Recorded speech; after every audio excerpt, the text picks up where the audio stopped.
আমরা দেখতে পাচ্ছি এখানে বেশি রামু উপজেলার এই পূর্বাঞ্চলে এখানে যে গর্জনিয়া কচ্ছপিয়া কাওয়ারকোভে যে মহাসড়কটি রয়েছে এই রাস্তাটিতে 2-3 দিন যাবৎ প্রবল বারের বর্ষণে এখানে বৃষ্টিপাত হওয়ার কারণে এখানে রাস্তাঘাট ডুবে গেছে, এখানে চলাচল অনুপযোগী হয়ে গেছে।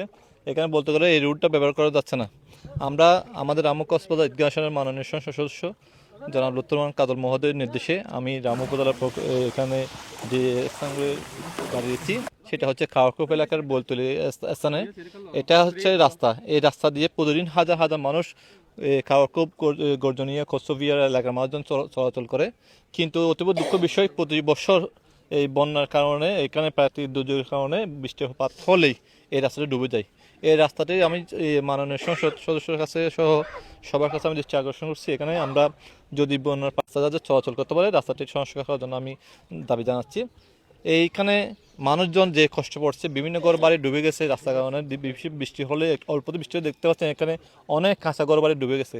যতক্ষণ পর্যন্ত বৃষ্টি পানি কমবে না ততক্ষণ পর্যন্ত এই ক্ষতিগুলি কীভাবে ক্ষতি হয়েছে সেগুলো নির্ণয় করা সম্ভব হবে না।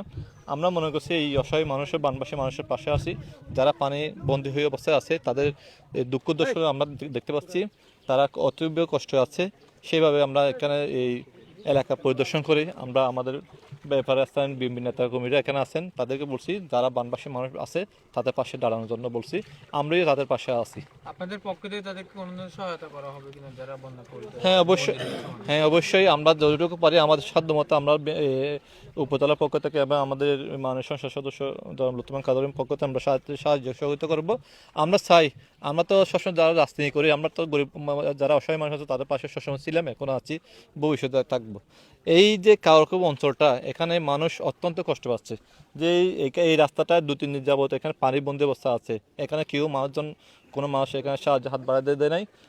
আমি বলতে চাই সবাই যার সাধ্য মতে এই বানবাসী মানুষের পাশে সবাই এগিয়ে আসুন, আমরাই এগিয়ে আসবো ইনশাল্লাহ।